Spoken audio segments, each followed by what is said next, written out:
created it by hand. From mighty mountains to the raging sea, to every leaf on every single tree. It's in the holy book. Just open up and take a look.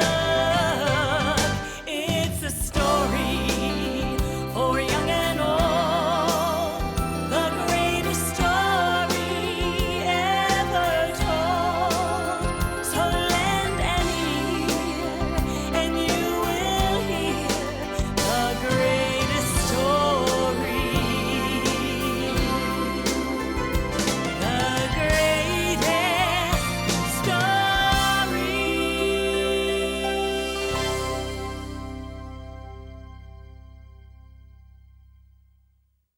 In the beginning, there was God.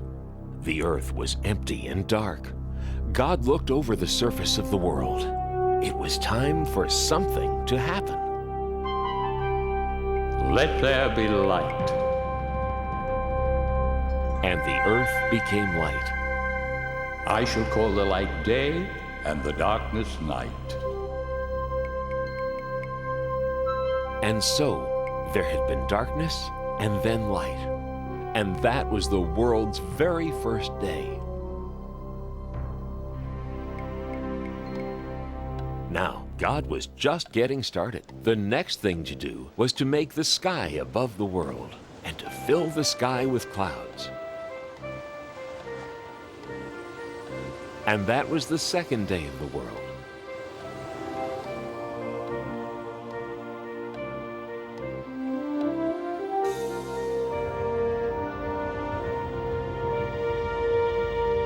On the third day, God separated the water from the dry land.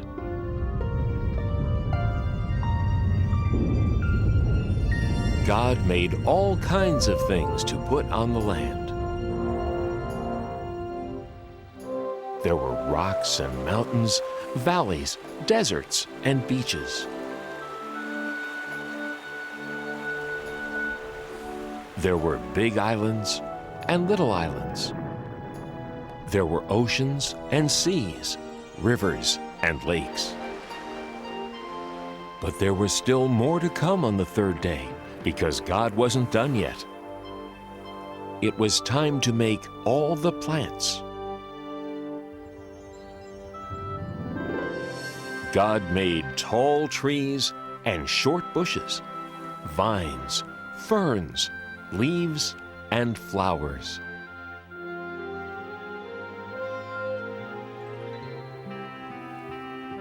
God gave all the flowers a different size, color, shape, and smell.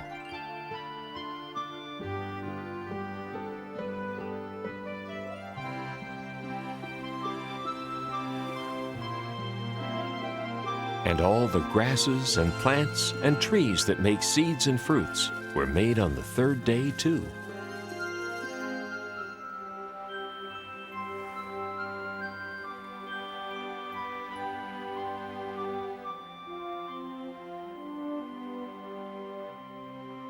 On the fourth day, God made a brilliant light in the sky called the sun to light up the day,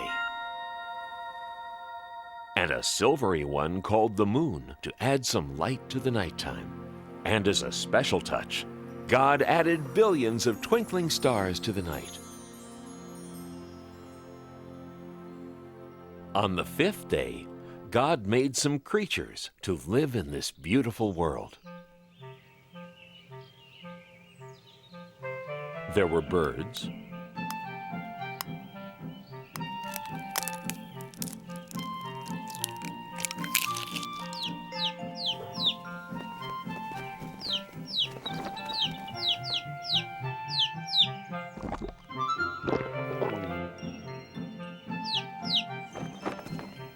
and more birds,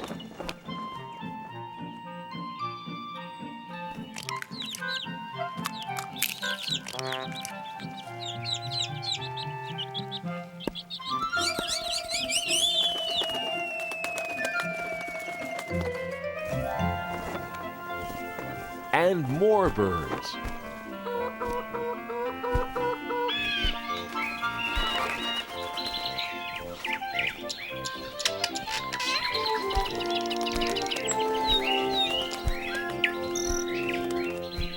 And in the rivers and oceans and seas and lakes, God made fish.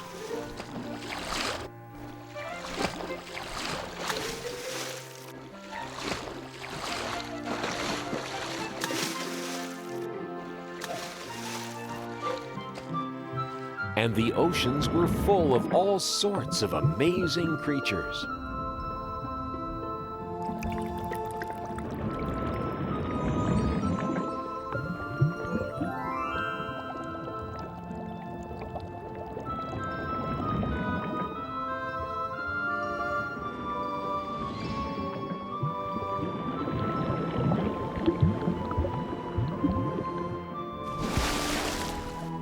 And that was the end of the 5th day. But there was still a lot more for God to do. On the 6th day, it was time to make the rest of the animals.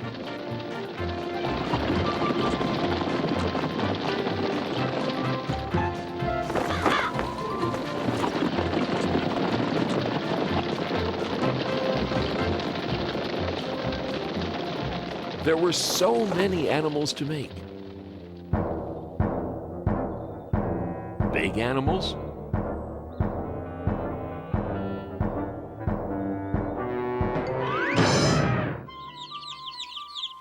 and small animals.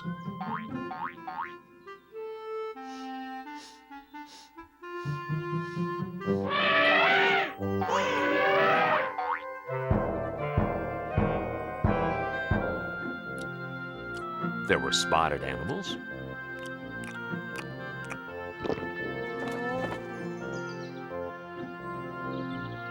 and horned animals.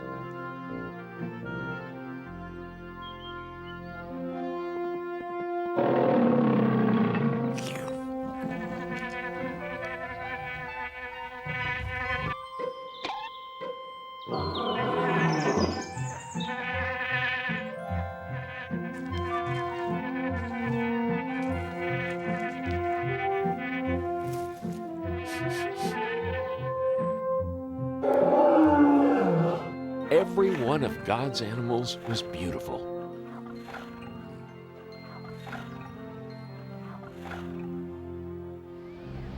Now, on this 6th day, God did something else that was very important.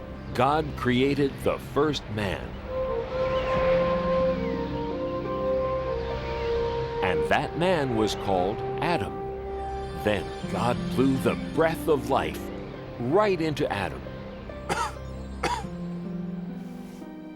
Where am I? Welcome to the world, Adam. Who are you? I am God. Look around you. All the plants of the earth and all their seeds and all their fruits, I give them to you. And all the animals. You have power over them as well.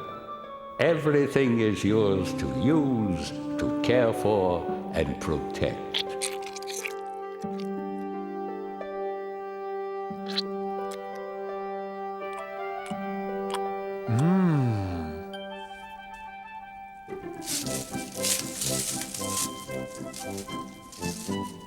Sit. Sit, please.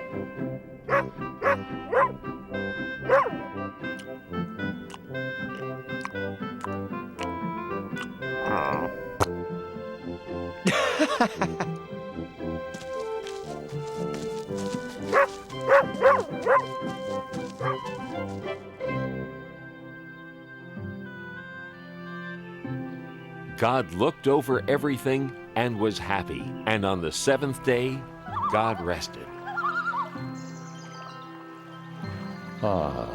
It is very good.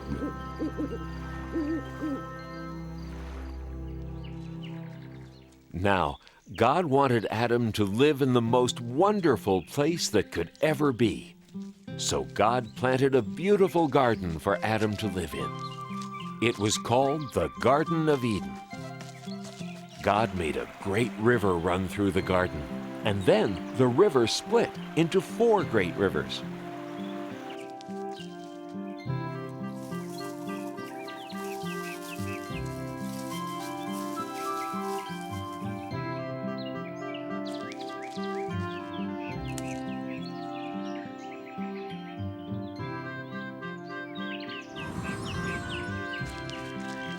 Adam had all the animals for company in the garden.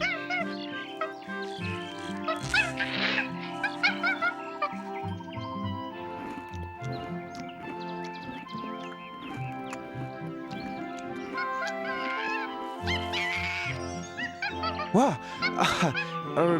Excuse me.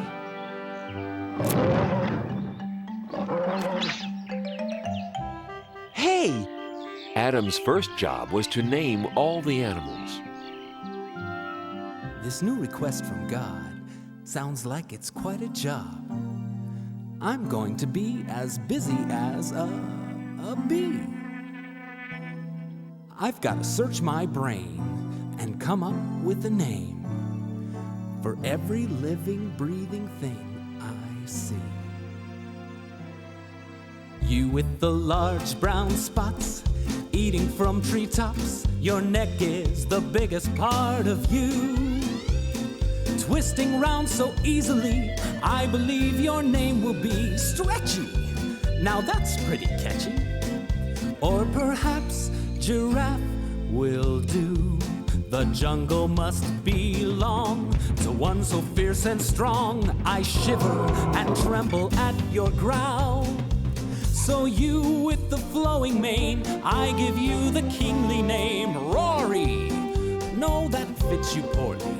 Maybe lion is fine for now. Those flippy flappy things, I think I'll call them wings. And creatures they're attached to will be birds. The redbreast will be robin, ostrich that big odd one. Parrot is the clawed one who repeats all my words. I'd say your fancy shell protects you very well, although it can slow you down a bit. So you with the scaly skin, I name you and all your kin Pokey. Nah, too hokey. Know your word'll be turtle, yeah, just right. The swimmers in the sea will mostly fishes be, with whale and snail and lobster one and all. The orange one is goldfish, cod, the ice cold fish. Tadpole has the bold wish of one day being frog. The way you jump around, you hardly touch the ground, and scamper so fast you're just a blur. So you with the cottontail, you'll be known on every trail as Hopper. No, that's not proper. Oh, I have it, you're rabbit for sure. It's still early in the day, and I'm well on my way to naming every animal I know. Why, there's only 500,000 more to go.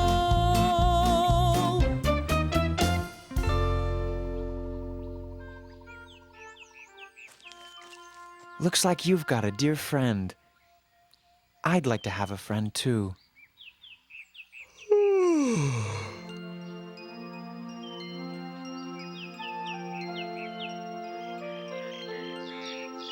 There were many animals to name. Adam grew very tired of trying to decide what to call each one. Now, God looked down on Adam sleeping there in the garden, and Adam looked very alone.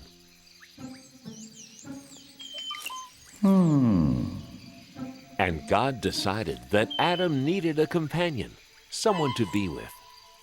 God decided it was time to make another person, so God created woman.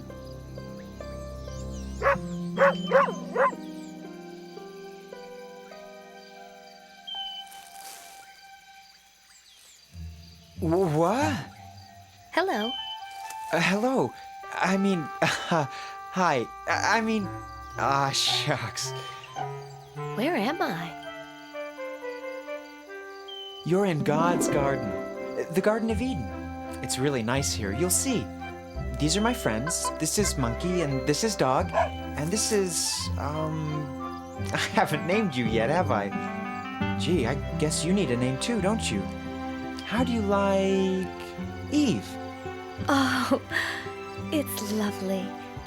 Eve. I like it. And I like this place. Me too. You see, God made this garden for me.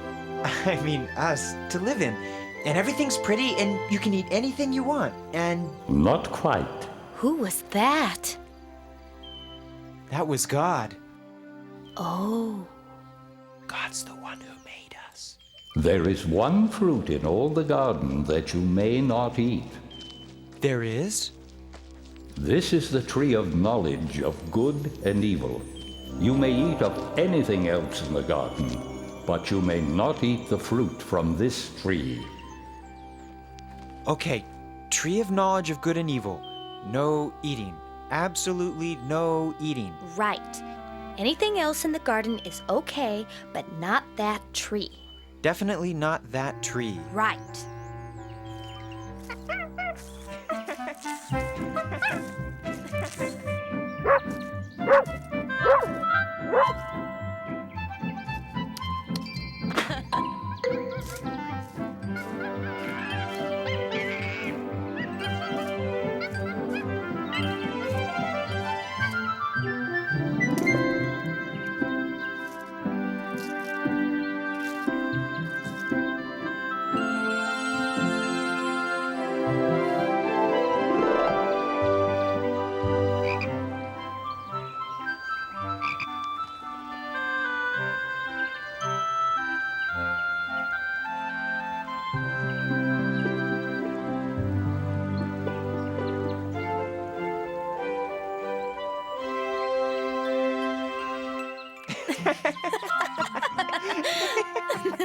And so Adam and Eve lived very happily in the Garden of Eden until one day.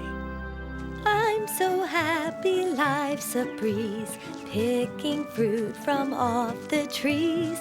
La la la la la la.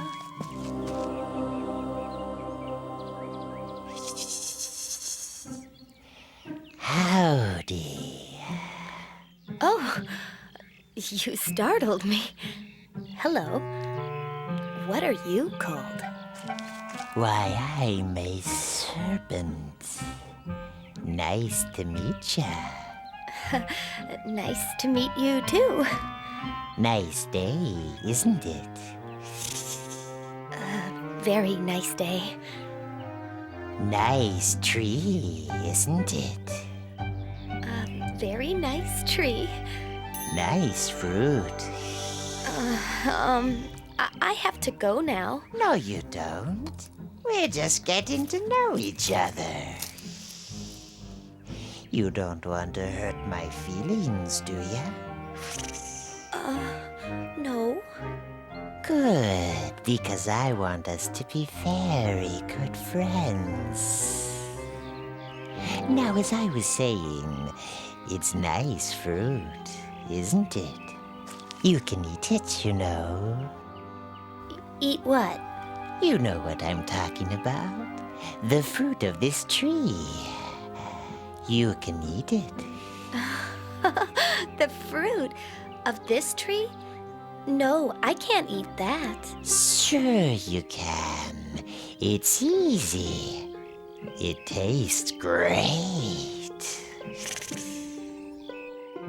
We're not allowed to eat that. God said so. God said we'd be in big trouble if we ate that fruit. Nah, you won't be in trouble. God just doesn't want you to eat the fruit from this tree, because if you eat it, you'll get smart. Like God. What's the matter? Are you a chicken? I'm not a chicken. Well then, why not give it a shot? Just one teeny tiny taste. God probably won't even notice. And this fruit, I'm telling you, is incredible. No, I really can't. I'll never tell. Try it. Well, if it won't kill me, and it'll make me smart, maybe just one tiny taste. Sort of a lick, not even a bite, really. Oh, how bad could that be? Wow! Pretty good, huh? I've got to tell Adam about this. Adam! Adam! You'll never guess what just happened.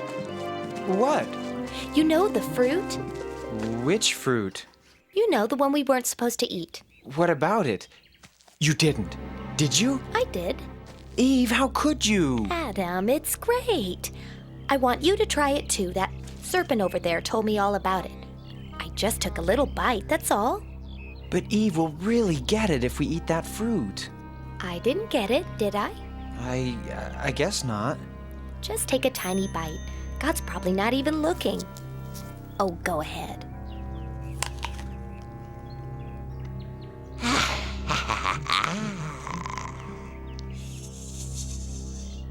I don't know. It was good, but suddenly I feel kind of scared. I just feel so, I don't know, so sort of naked. Good grief! I'm naked! Yikes! I'm naked too!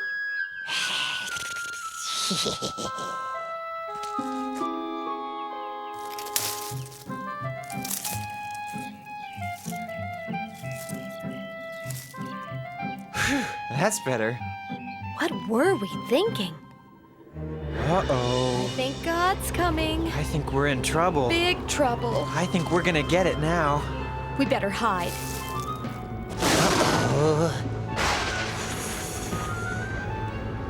Adam, Eve, what are you doing?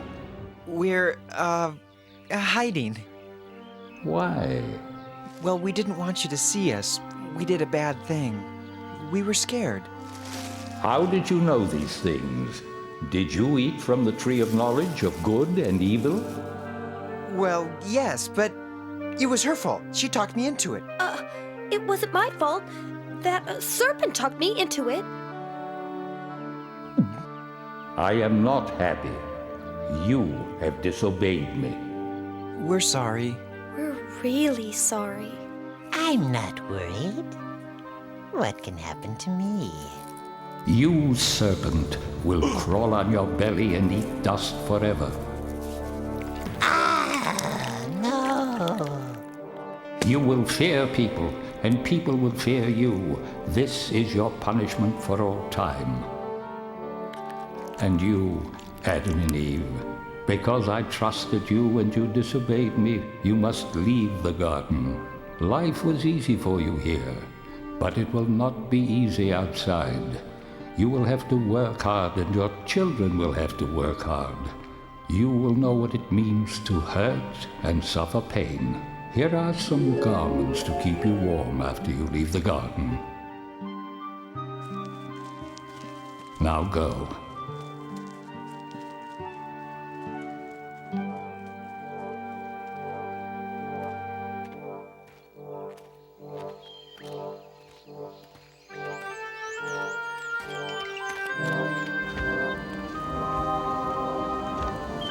God put an angel with a flaming sword at the entrance to the garden, so Adam and Eve could never go back. But even though Adam and Eve had disobeyed God, even though they had to leave the garden, God still loved them. I'm sorry, Eve. I'm sorry too, Adam. I guess we're all alone now. Not quite alone.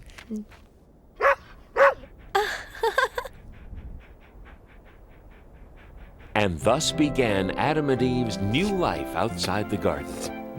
From then on, their life was filled with joy and sadness, good things and bad. But even though they could never go back to the garden, God did not abandon Adam and Eve. God always watched over them, wherever they went, forever after.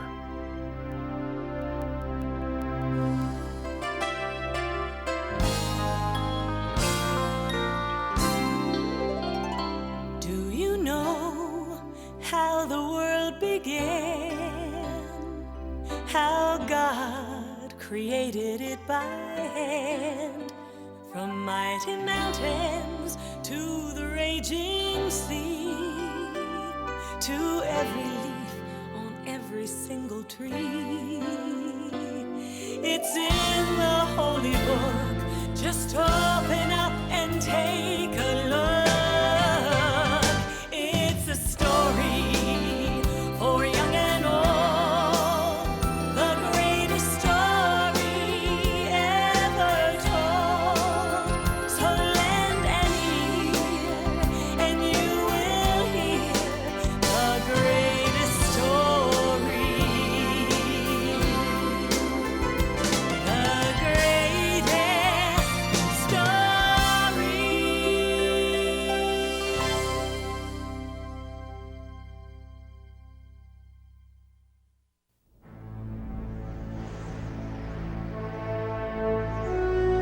Long ago, God sent his prophet Samuel to find the future king of the Israelites.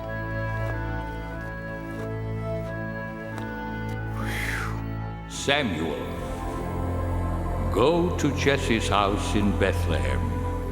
There you will find the new king over all Israel. I wonder who that is.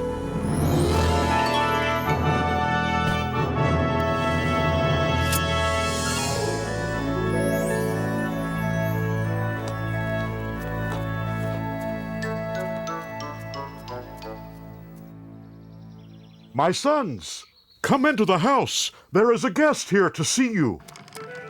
Huh? Oh. David, you stay there and look after the sheep. We're going inside.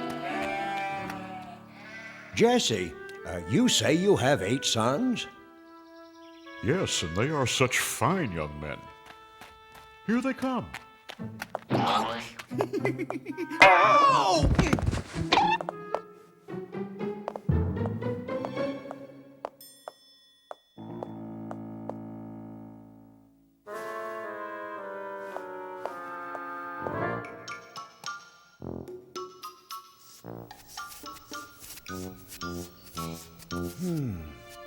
Which one could it be? Surely this must be God's chosen one. No, Samuel, you are thinking too much about what he looks like. You must look inside. You must look at his heart. Wait. There are only 7 here. Don't you have another son? Yes, but he is the youngest and the smallest. See him off there guarding the sheep? Him? No, it couldn't be him. Could it? Thank you. I will leave now.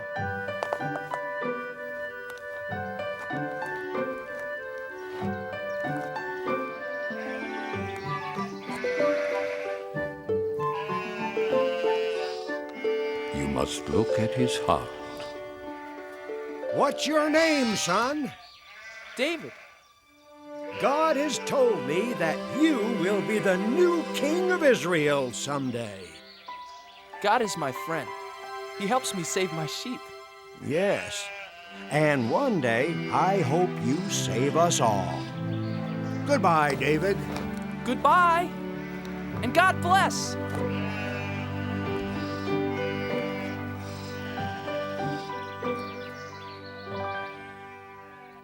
David's 3 older brothers were called away. David, come over here and pray with me as I bless the men of the family for battle. To go fight for the people of Israel. Eliab, Abinadab, Shammah, may the Lord bless you and keep you, and bring you safely home from battle. But Father, What, son? you didn't bless me. I want to fight for Israel. Don't worry about us, Father. We're old enough. And strong enough. We can hardly wait to fight the enemy of God's chosen people, the evil Philistines. We'll win and be home before you know it, David.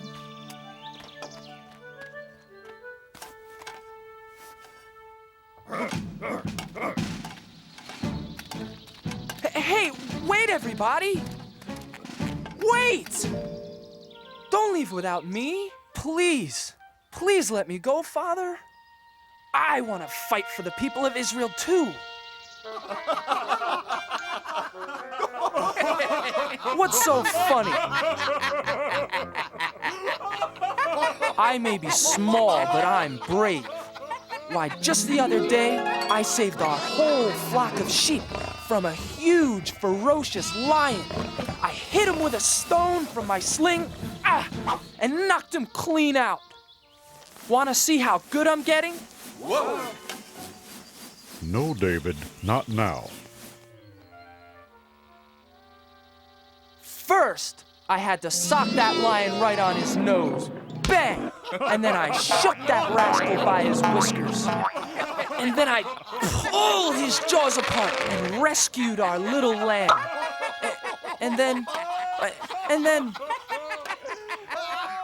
I'm not afraid of those Philistines. Oh! So please, Father, please let me go fight too. Whoa! Guarding sheep isn't exactly the same as fighting the big bad Philistines, little David. Stay home, little brother. Father needs your help to watch over the sheep, and Father can watch over you. Grow up, little lamb. You may be brave enough to fight, but you're just too little.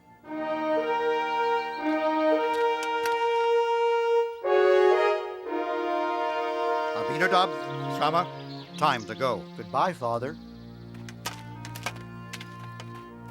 Goodbye. Goodbye. Bye. Bye. Goodbye.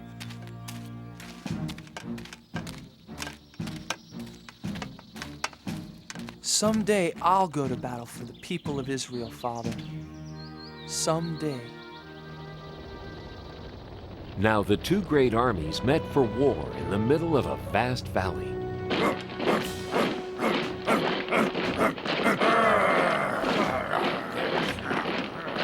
King Saul led the army of Israelites.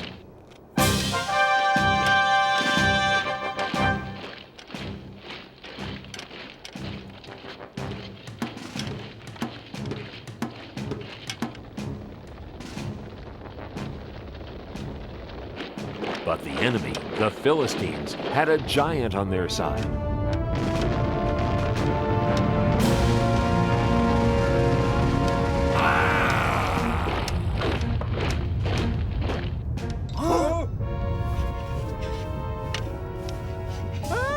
The giant came marching across the valley toward the army of the Israelites. His legs were as big as tree trunks, his arms were strong as iron, and his steps made the whole earth tremble.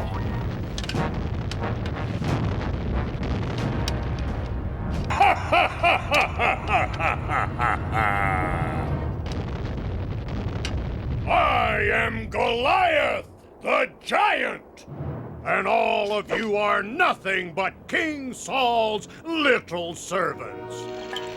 Even if all of you fight me together, you can never beat me! So spare yourselves. I dare you. Choose just one man brave enough to fight. Not me. Not me. Not me either.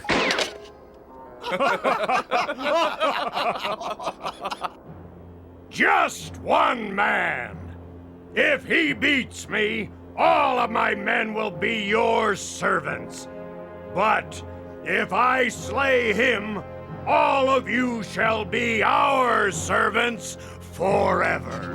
Now, who is brave enough to fight a giant? Just step forward. I'll be waiting.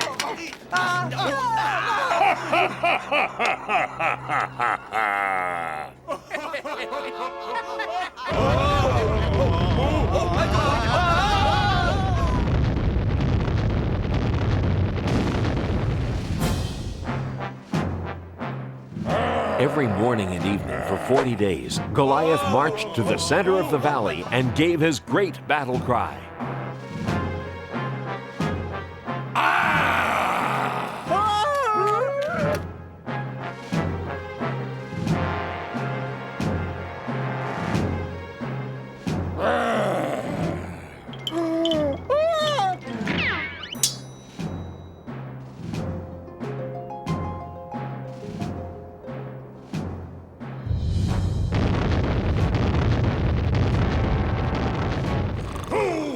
Fight me today! Not me. Not yesterday. Not today either. None of us are brave enough to fight a 10-foot giant. Or foolish enough. You are nothing but cowards! He said it. He's right. You bet he's right.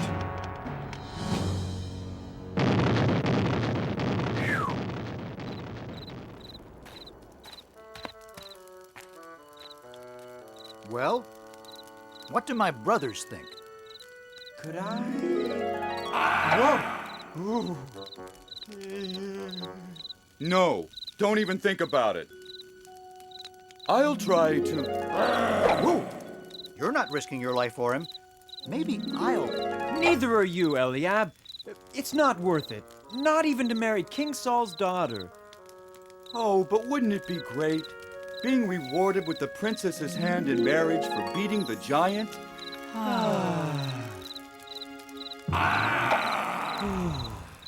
Oh, I wish this was over and we could go home to Father in Bethlehem. The king will come up with a plan.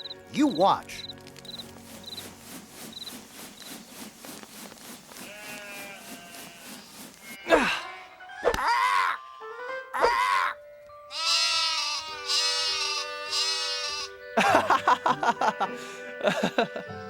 Bet I can get 5 in a row.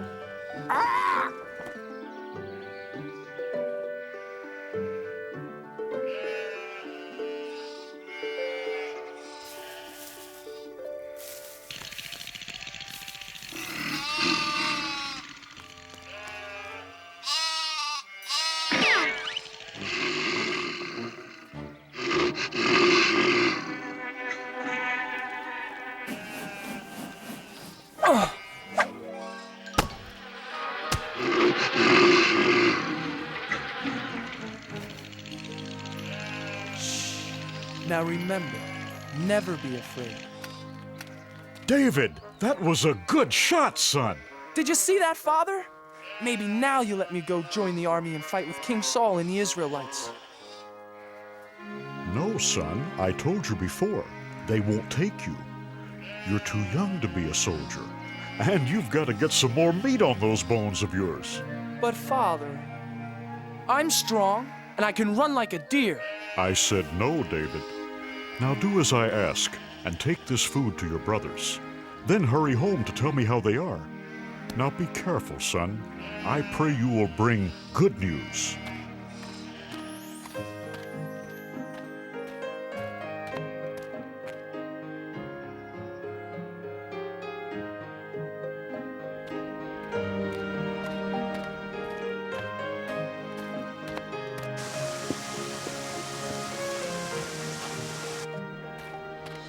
Who will fight me today?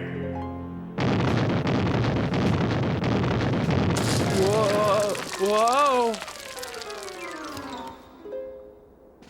Is there one man brave enough to fight? Are all the Israelites nothing but cowards? Oh my God!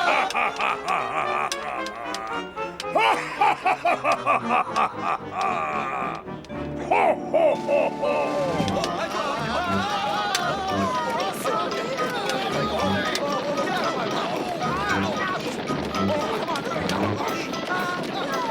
Eliab! Abinadab! Shammah, what are you doing? Why are you running away? You'd better run yourself, if you know what's good for you. Watch out, boy! But who is that? It's Goliath, the giant. He's the champion for the Philistines against the people of Israel. But why won't anyone fight back? What do you mean? Look at him. He's too strong. He's over 10 feet tall. None of us could even lift his spear. But what about King Saul? King Saul will give a rich reward to the man who slays that giant. He'll even let him marry his own daughter. And none of you are brave enough to try? No, because none of us want to die for no reason.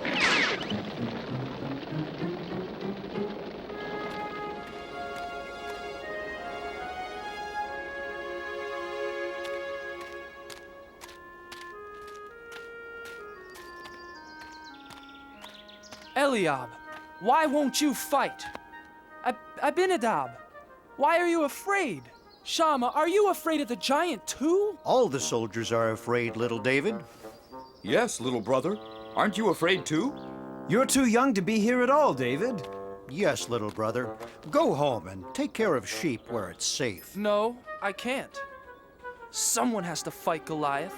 But who? Everyone here is afraid. I'll fight the giant. I'm not afraid. You? Yes. God is stronger than Goliath. And God will help me. Go tell King Saul, I'm not afraid.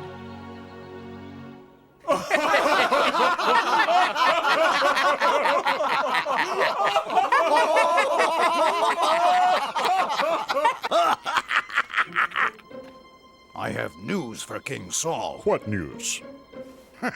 So, there's this Israelite champion who's really a young shepherd boy. Says he wants to fight for King Saul and the Israelites. Says God will help him fight the giant. And he's never even been trained as a soldier. Well, tell the foolish lad to go home. King Saul is no use for jokes out here on the battlefield. Tell the boy. Tell the boy to come here. But sire. Joab, bring the boy here to me. Now. I wonder who he is.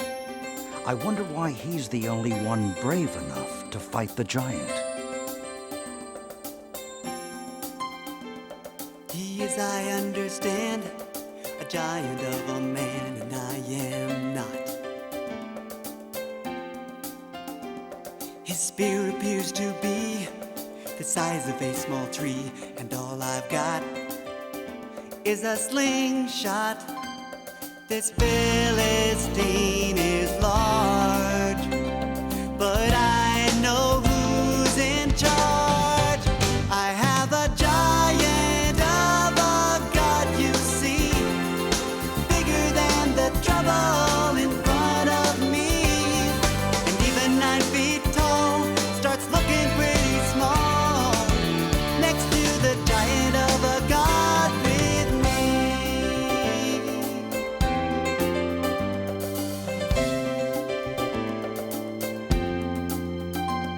I fought the roaring lion, sent the wolves home crying every time. And with a little faith, I was not afraid. The fight was God's, not mine. This Philistine is large, but I know who's in charge. I have a giant of a God, you see, bigger than the trouble in front of me. And even 9 feet tall starts looking pretty small next to the giant of a God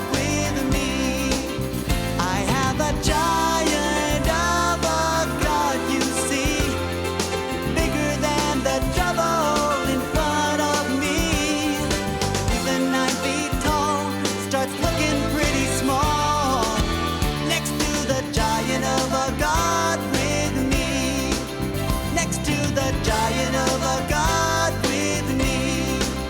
I have a giant of a God with me.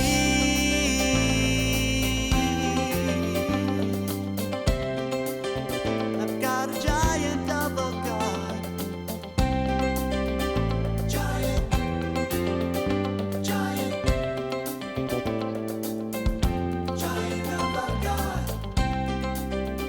Giant, giant. So that's the little hero?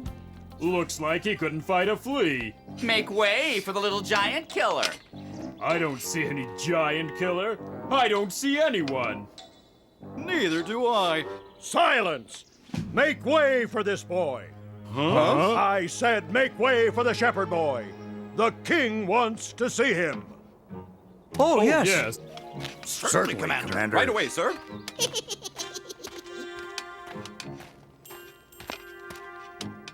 Your Majesty, I am... Silence! Let the boys speak. Please, sir, don't be afraid of the giant. With God's help, I'll fight him for you. I'll fight Goliath for you and for all of the people of Israel. But how can a boy like you fight Goliath? You can't match him in size or strength or skill, my boy. Why, you've never even been trained for battle. It's true, Your Majesty. I am young and small. But God will make me strong. If God saves my sheep, God will save me from this giant.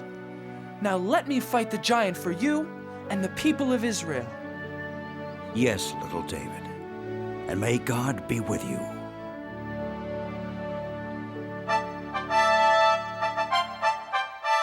Joab, get my sword and shield. Get my armor. Put them on young David. Huh? Joab, I said dress the boy for battle. Huh? Yes. Yes, Your Majesty. Well, didn't you hear King Saul? Do as he says.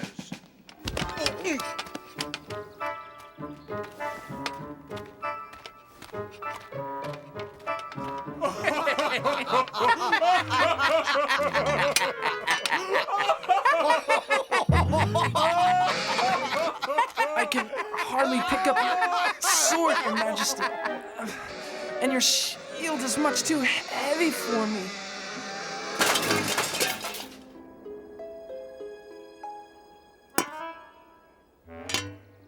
But, David... God's help is all the armor I need.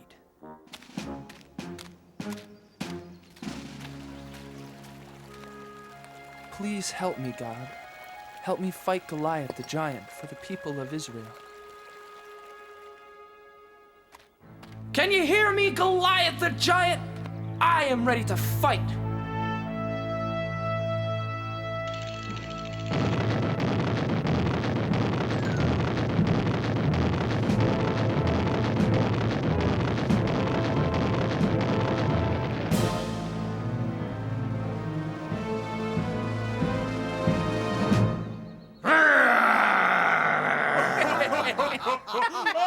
Ha! Do you think you can fight with sticks and stones? You'll be sorry! You fight me with your sharp sword and heavy spear, Goliath, but I fight you in the name of God.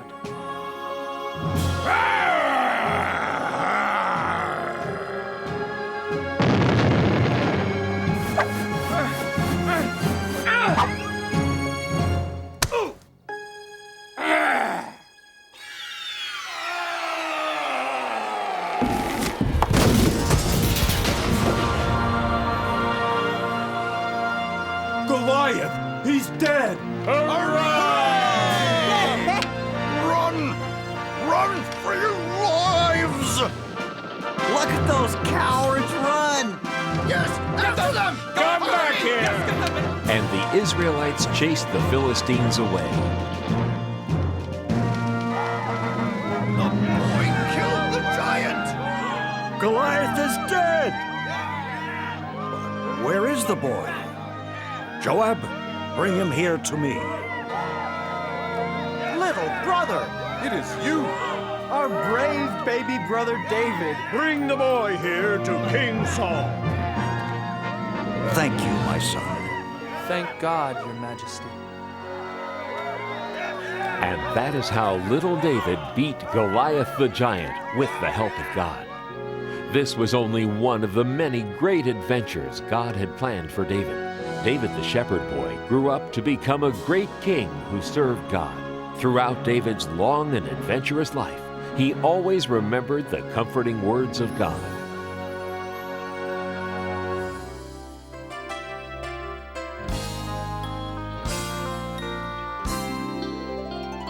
Do you know how the world began? How God created it by hand? From mighty mountains to the raging sea, to every leaf on every single tree. It's in the holy book. Just open up and take a look. It's a story for young and old, the greatest story ever told. So lend an ear and you will hear the greatest story. The greatest story.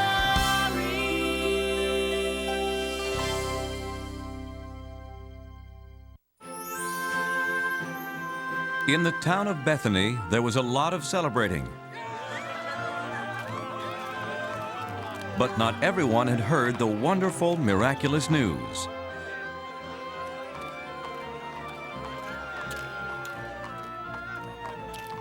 Excuse me.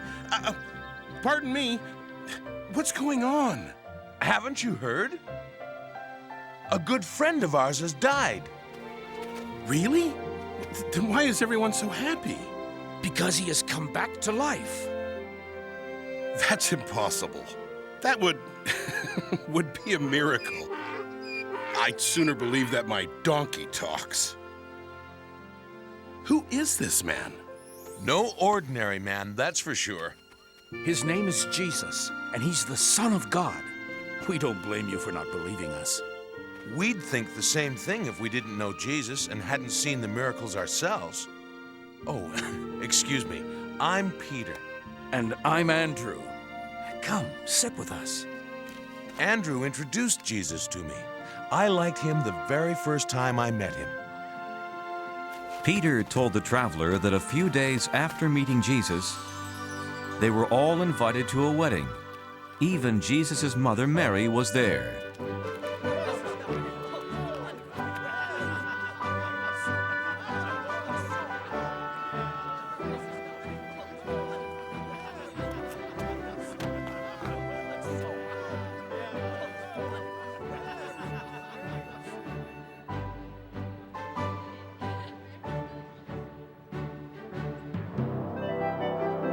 Halfway through the party, the groom saw that the wine was almost gone.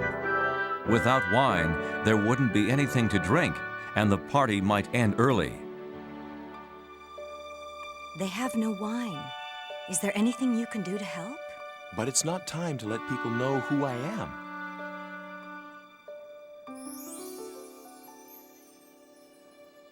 Okay. Do whatever he tells you to do. Go and fill 6 empty jars with water.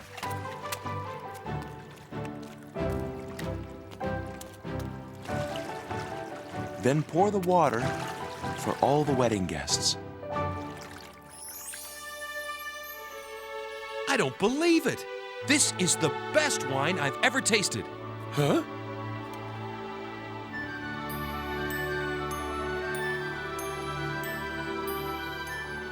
The groom didn't know where the wine came from. But Andrew and Peter knew. It was Jesus' first miracle.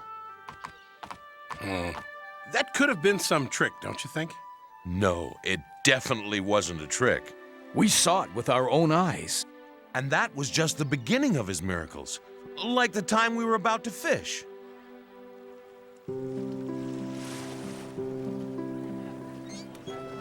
Peter explained how Jesus was teaching a large group of people about the kingdom of God. Hello again. Please, no pushing.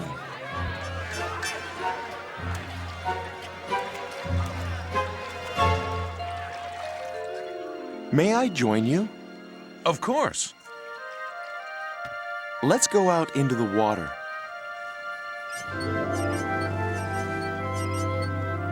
Jesus spoke to the crowd on shore for a little while longer, then said, Peter, sail out into deeper water and let's fish. But Jesus, we fished all night and caught nothing. Maybe so, but now put your nets into the water and see what you catch. Anything you say, Jesus.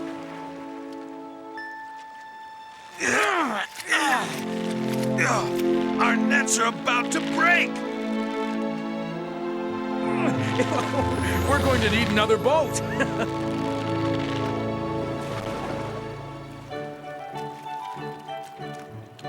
This is fantastic. We have so many fish, we're going to sink. Peter, Andrew, it's time to stop fishing now. What? Come with me, and I'll teach you how to be fishers of men. So Andrew and Peter quit their jobs. They stopped fishing so they could be with Jesus and learn from him. After that, they met James and John, who also joined Jesus. They became Jesus' closest friends and followed him wherever he went to teach people. We were the first of his followers, his disciples. This is James and John. So the boatload of fish was another miracle. That's right. I don't know. Maybe Jesus had a knack for fishing. I'm a pretty good fisherman myself, you know. Oh, that was just the beginning. There were so many other miracles. Oh, this is Philip and Thomas. There was the time Jesus was teaching inside a friend's house. James told how the house was packed with people who had come to hear Jesus.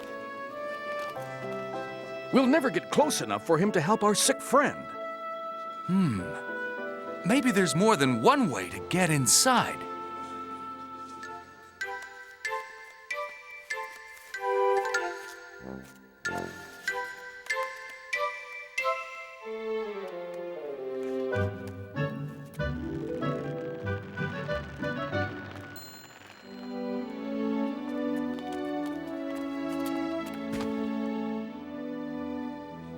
So remember, with faith, you can do anything.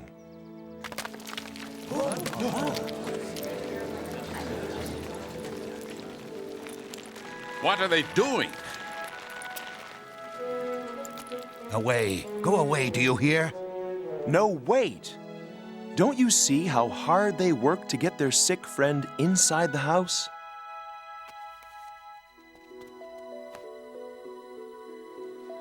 What's going to happen?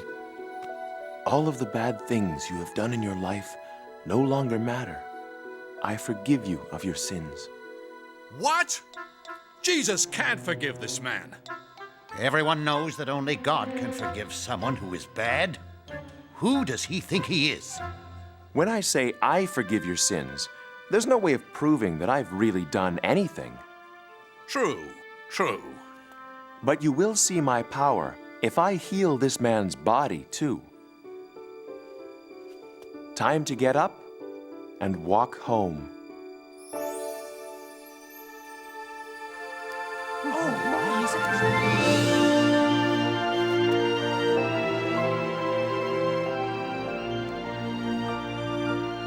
Glory to God! This really is his son!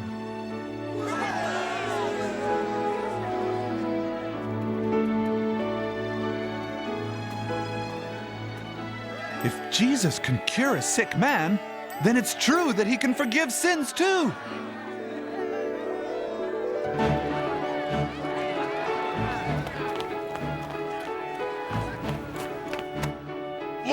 Jesus has healed me. And then the man and his 4 friends shouted for joy and sang all the way home. That sounds like a miracle. But maybe the man wasn't really sick and he just tricked Jesus. What's this?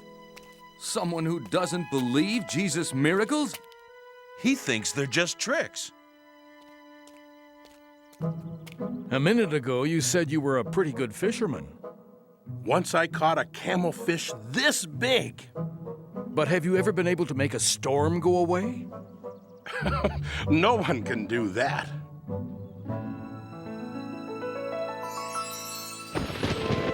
There was the time when all of us were sailing across a lake. I'm tired and need to rest a little while.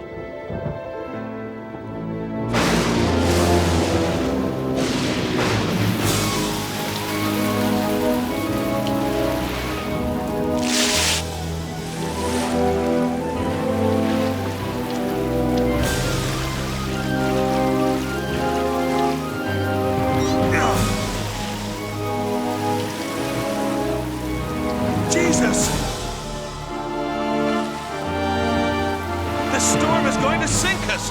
Grab this rope and pull it tight!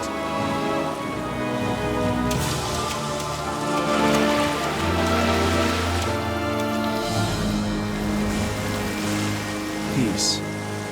Be still.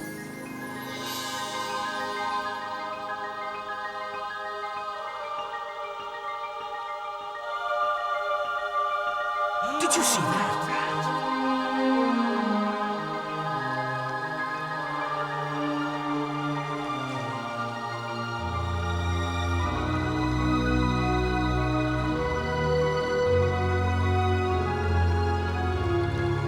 Peter, why don't you have more faith? There's no reason to be frightened when I'm with you. It's a miracle. Even the wind and water obey him. I don't know what to say. I hardly believe my ears. If only I could see such miracles with my own eyes.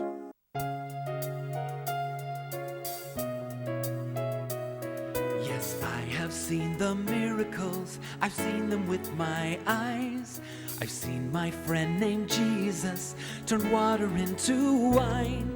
Seeing is believing, believing what I see. When you look within your heart, you'll see what I mean. I can almost see the miracles right before my eyes. He fills the nets of fishermen, turns water into wine. He feeds the hungry, cures the lame, gives sight to the blind. When I look within my heart, miracles come alive. I believe in miracles. I believe in Jesus. I believe in miracles. The power of God is with us. Heaven and earth are not so far apart. When you believe in a miracle, hold it in your heart. I can almost say that miracles happen. I can almost toss my doubts far away. If only I had seen with my own eyes. Sometimes, my brother, you've got to have faith. There is a man in Israel. He's doing wondrous things. They say he is the Son of God. Jesus is his name. I believe in miracles. I believe in Jesus. I believe in miracles. The power of God is with us. Heaven and earth are not so far apart.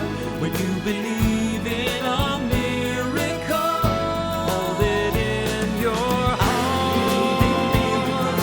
I believe in Jesus. I believe in miracles. The power of God is with us. Heaven and earth are not so far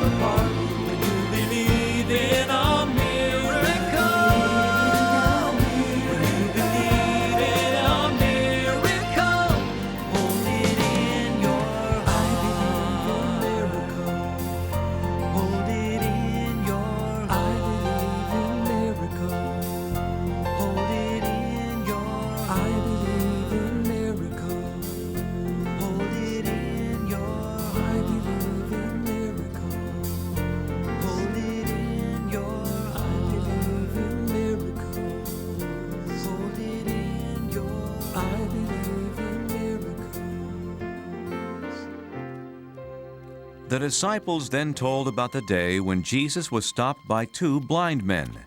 Jesus, please heal us. Do you really think I can make you see again? Oh, yes. We've heard all about you. You are the true Son of God.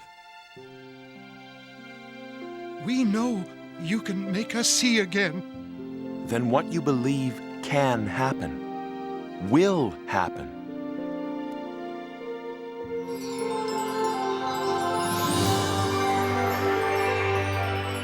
Just keep on believing. First, we could only see darkness. Now we can see the light of the world.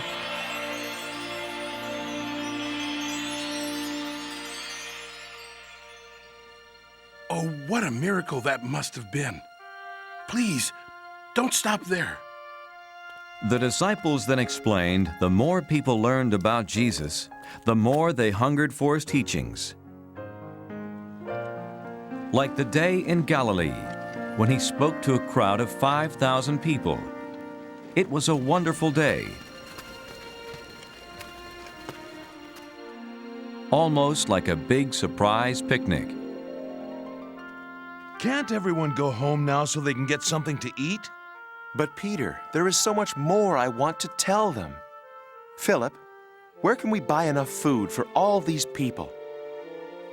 It would take 8 months of work to pay for all the food for a crowd this size. Jesus, I've found a boy who has 5 loaves of bread and 2 fish. The boy gladly gave Jesus his food.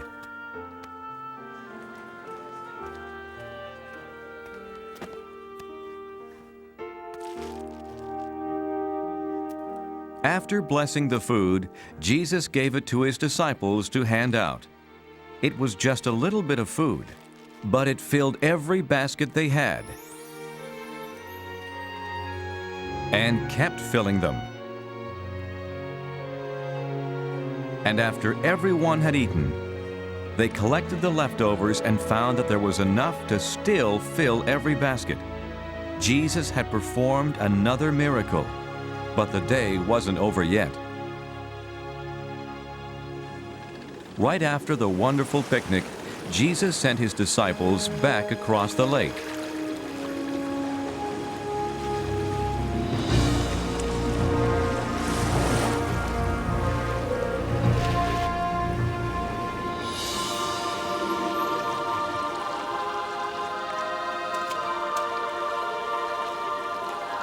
Look, there! What is it? A ghost! Don't be afraid. I'm coming to help you. Jesus, is it all right for me to come out to you? Come ahead, Peter.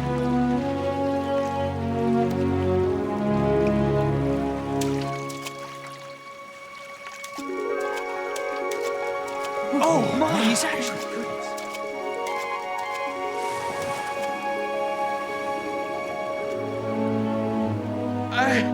I can't walk on water.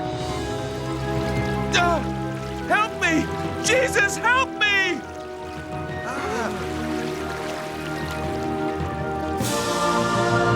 Why did you doubt me, Peter?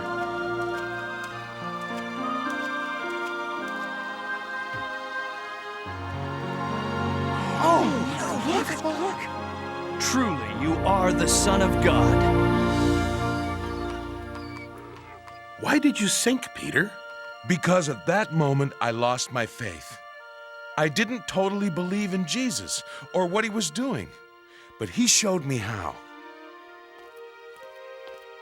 Greetings, Thaddeus. Oh, for such wonderful things to happen, Jesus must truly be the Son of God. But we haven't told you about one of the greatest miracles of all. James told about the time when Jesus heard some very bad news about his friend Lazarus. Lazarus has died. Oh, how sad. We're sorry, Jesus. Don't be, my friends. He's dead, but I'm going to bring him back to life. When I do, It will help you to believe in me. They found Lazarus' sisters waiting in front of the burial tomb. Jesus? I'm sure Lazarus wouldn't have died if you had been there. Martha, anyone who believes in me will live again, even if he has died. Do you believe that? Yes, because I believe you are God's son. Then take away this stone. God, may everyone now see that you have sent me to give life.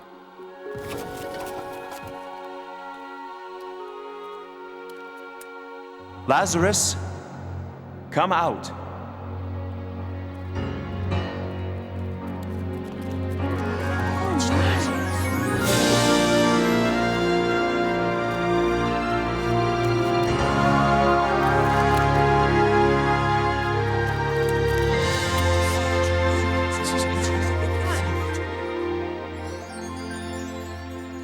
Jesus must be the Son of God. Then Peter told the traveler about Jesus' most important, most wonderful miracle. It happened 3 days after his own death.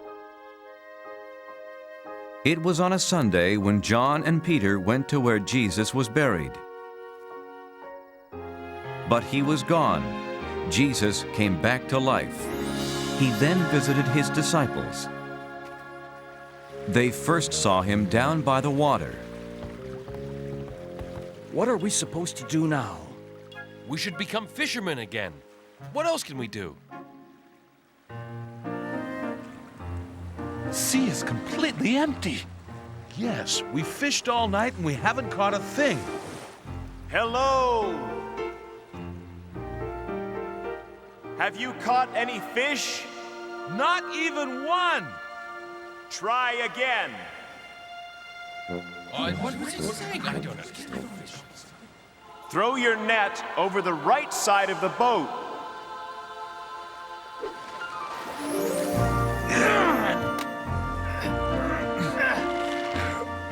Hey, look! It's Jesus! Quick, let's row to shore! You go ahead. I can't wait.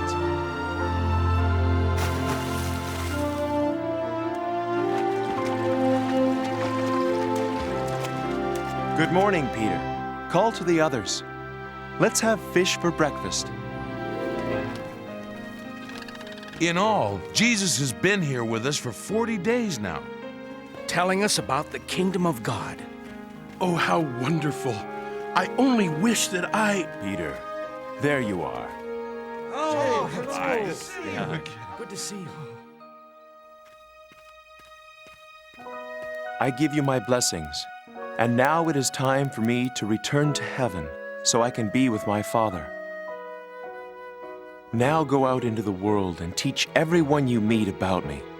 Remember, I'll always be with you through the Holy Spirit.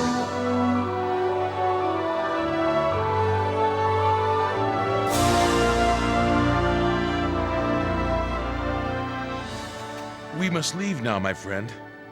I and the others are going to Jerusalem to begin our life's work. To tell others like yourself about Jesus. Remember everything that we've told you today and believe in the miracles of Jesus.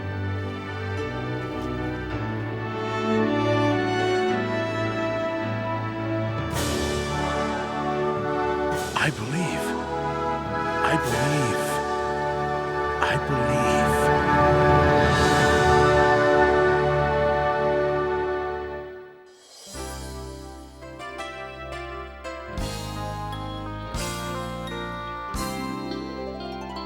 Do you know how the world began? How God created it by hand? From mighty mountains to the raging sea, to every leaf on every single tree. It's in the holy book. Just open up and take a look. It's a story for young and old, the greatest story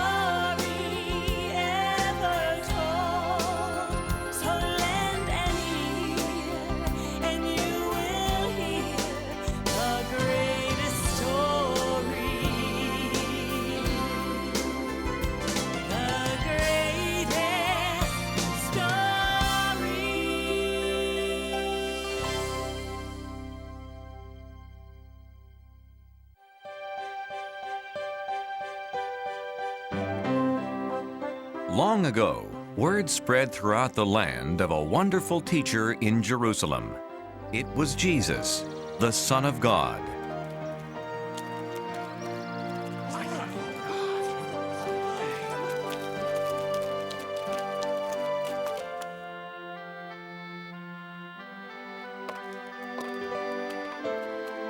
He helped people who were sick.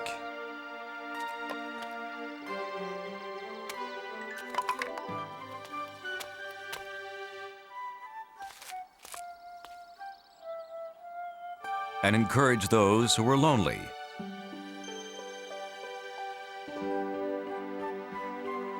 He answered their questions and told them about God.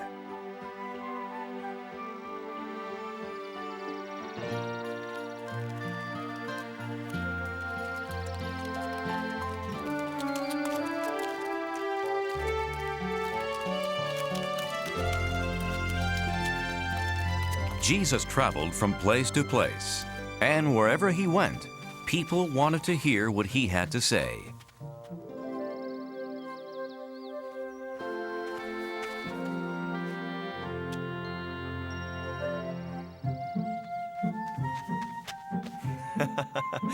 You know, the angels of children are always very close to God in heaven.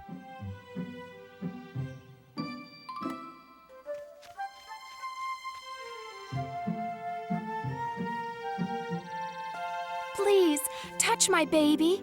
Pray for my child. No, go away. One of Jesus' disciples was upset. Can't you see Jesus is too busy to waste his time on children? Wait. My Father's kingdom is made up of people who trust and love like children do. To God, every child is a special treasure. As my disciple, you should know I could never turn children away. I'm sorry, Jesus. Here. Please, come back.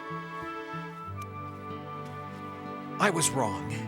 Jesus will bless your children.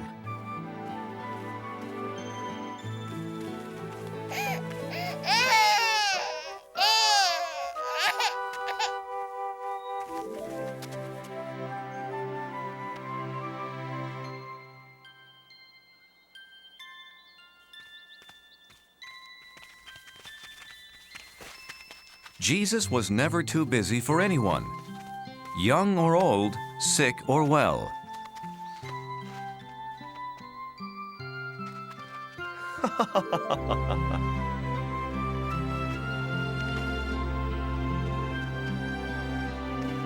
Teacher!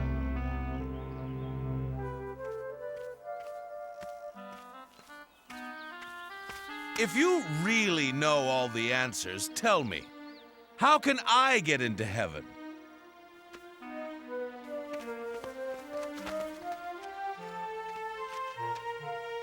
You've studied God's law. What do you think? Well, it says to love God with all my heart and mind and strength. And I should love my neighbors and other people as much as I love myself. That's right. But wait, I understand everything but that last part. Who are my neighbors? And how do I love others? So, what's your answer, Jesus? There's the story of a young man. He left Jerusalem on a trip to Jericho. The young man checked his money carefully, as his father had always told him to.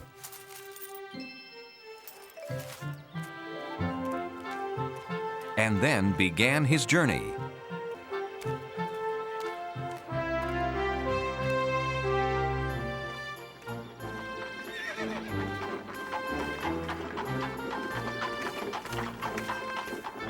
Morning.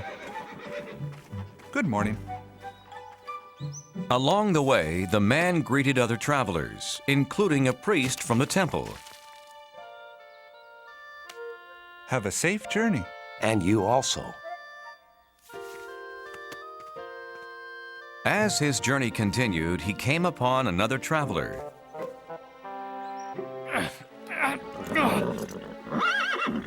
A Levite. Levites helped the priests in the temple.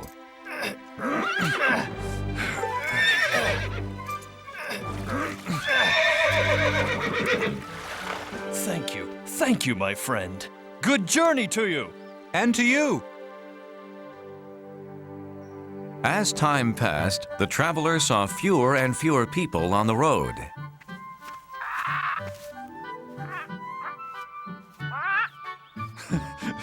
So I'm not alone. What a beautiful bird. I remember seeing such a bird once.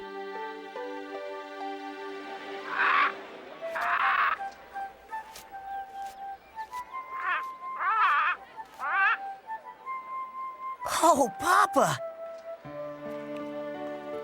Can we look at the birds? We always do, son.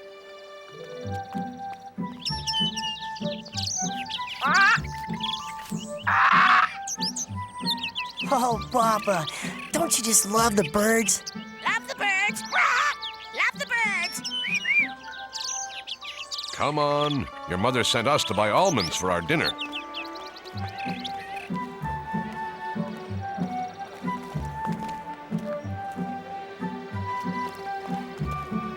They live down the street from us, don't they? Yes, they're our neighbors. They're good people. Oh, Papa, look!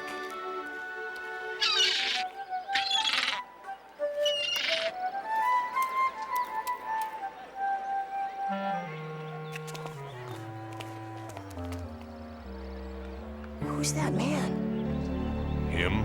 He's not from Jerusalem. He's from Samaria. That's a Samaritan? Stay here, son. The Samaritans are not like our neighbors. They are our enemies and can't be trusted. The boy was taught to fear anyone from a different place. Always remember, beware of the Samaritans. Beware of the Samaritans.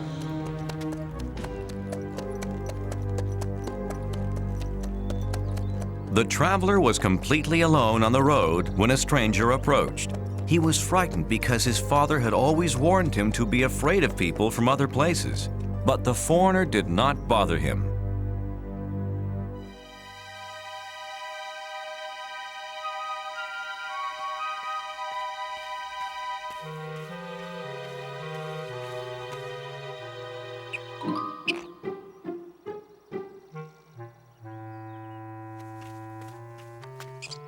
Greetings, little fellow. Here's a treat for you.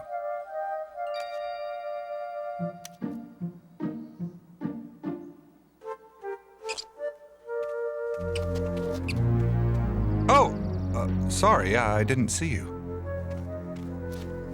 Good day, stranger. How are you? Hello. Are you from Jerusalem? That's a relief. It's good to see neighbors so far from home. Ow! You have a firm grip, friend. You haven't felt anything yet.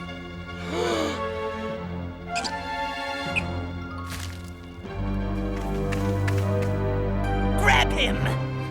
What are you doing? Please stop!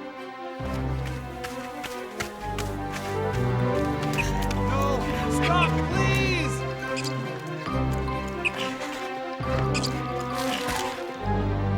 Why are you doing this? We're neighbors!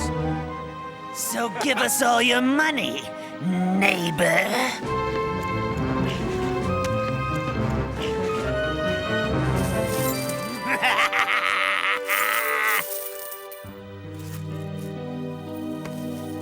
Let's get out of here.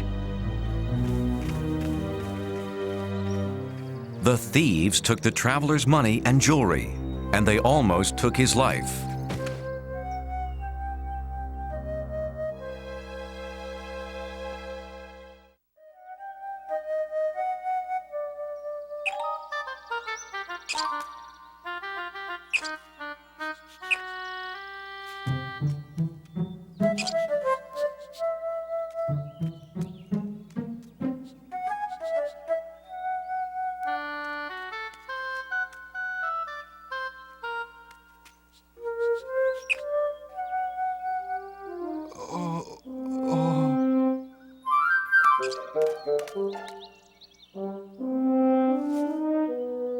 Help me.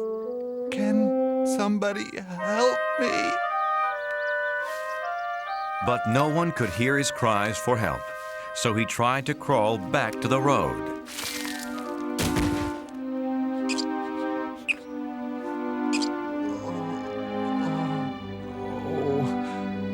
I know you'd help me if you could, little friend. The poor traveler lay in the ditch for hours.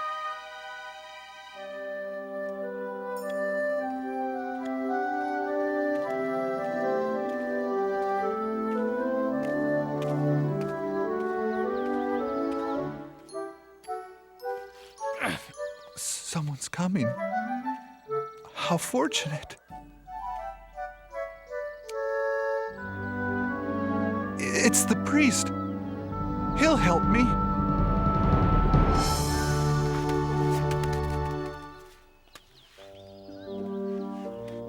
But I'm so tired. The traveler needed help, but he was too weak to call out.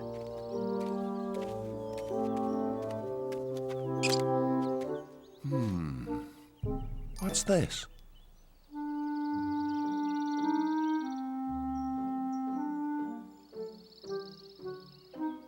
Oh, my goodness. Someone should help this poor man.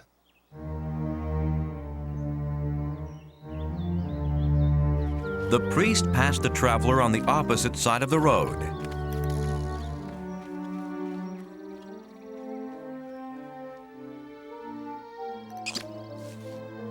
Oh, the priest. Where did he go?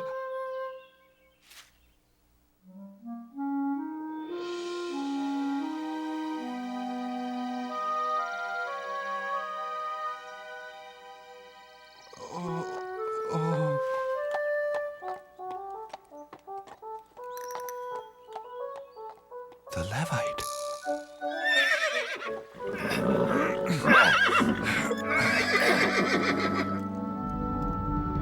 He called me friend. Help! Please! Please! Please, friend. No, not me.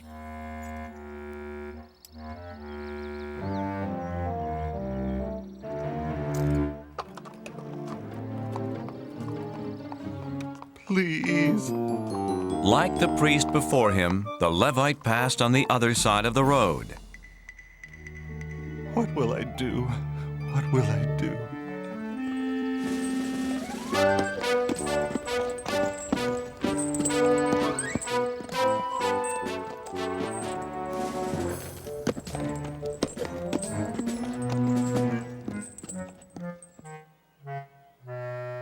Isn't there anyone who will help me? By late afternoon, the poor traveler had grown very weak. Hello, little friend. I'm afraid I won't make it through the night. Tell me, God, where are my neighbors now that I need them? At sunset, another traveler came down the road.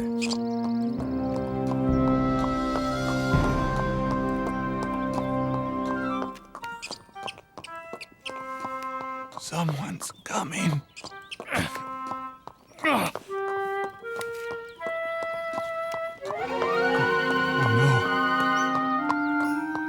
Always remember, beware of the Samaritans. Just when I need help the most, along comes a Samaritan.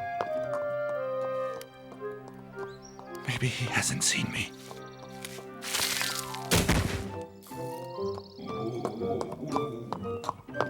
Who is it?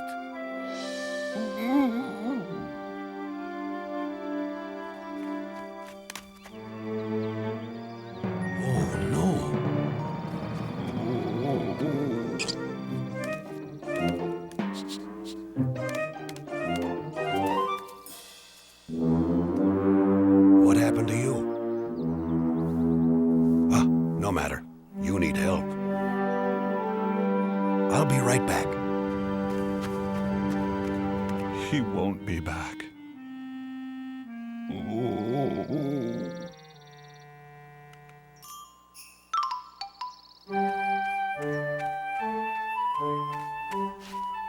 This is medicine for your cuts and scrapes.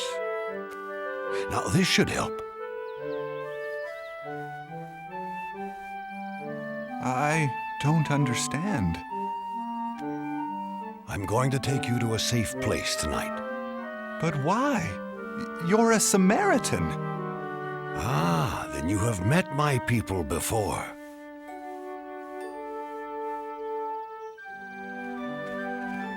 Travelers passing by couldn't believe their eyes.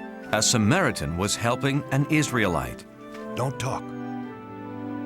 Save your strength for our journey ahead.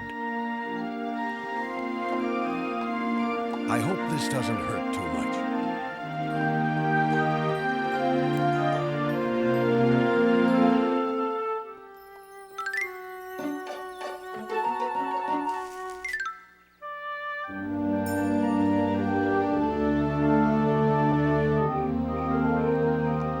The Samaritan led his donkey to a small inn.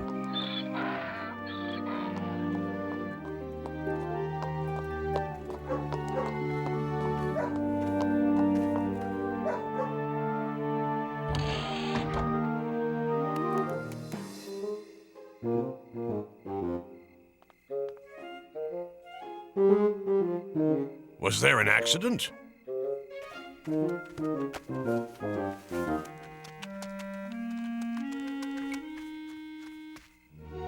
Is he all right?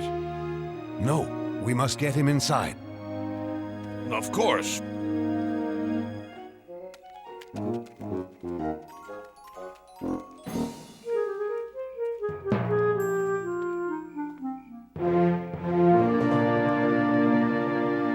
That man, he's alive.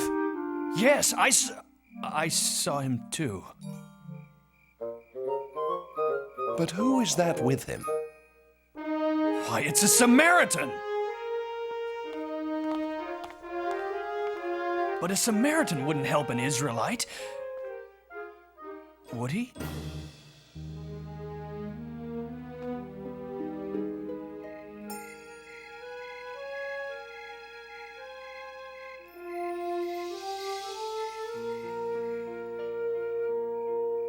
Just rest now. Thank you. All night, the Samaritan cared for the injured man.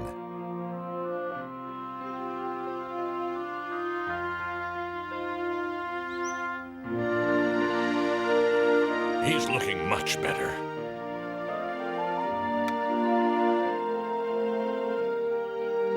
I must travel on business today.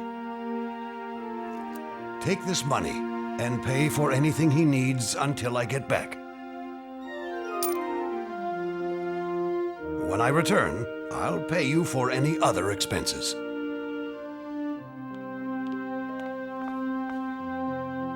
I can't thank you enough. I'll see you in a few days.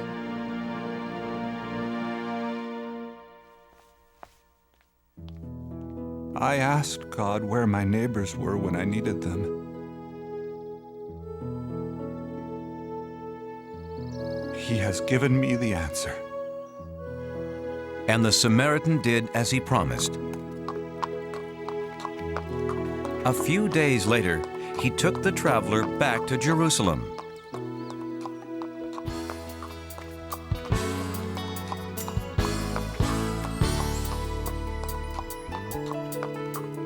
Who's my neighbor? You are my neighbor. I can clearly see that a neighbor is a friend reaching out to me. Who's my neighbor? You are my neighbor. Now we both agree that a neighbor is a friend helping friends in need. Look for a neighbor.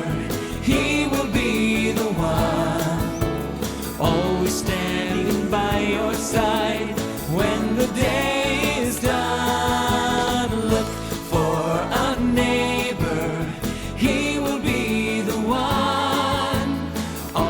standing by your side when the day is done. Who's my neighbor? You are my neighbor. Hand in hand we go. Hand in hand we go. Helping strangers we may meet along the winding road. Who's my neighbor? You are my neighbor. I can clearly see that a neighbor is a friend reaching out to me. When you look with your heart instead of your eyes, the neighbor you find will be a big surprise. Look for a neighbor, he will be the one. Hand in hand we go, always standing by your side when the day is done. Look for a neighbor, he will be the one. Always standing by your side when the day is done. When the day is done.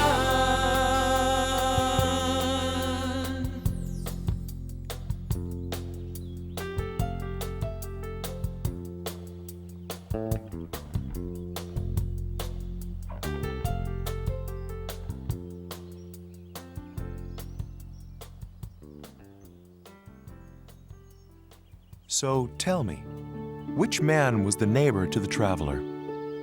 The priest, the Levite, or the Samaritan? Well, that's easy. The one who cared for him. As we should all do, showing kindness to everyone. So don't just love the people in your family or your friends. Love everybody, especially those in need. Live your life like the Good Samaritan. I will, Jesus.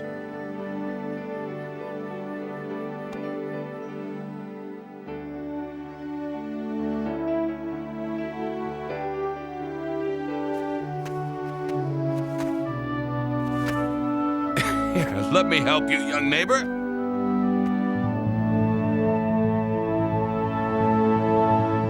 The story Jesus told that day spread throughout the world.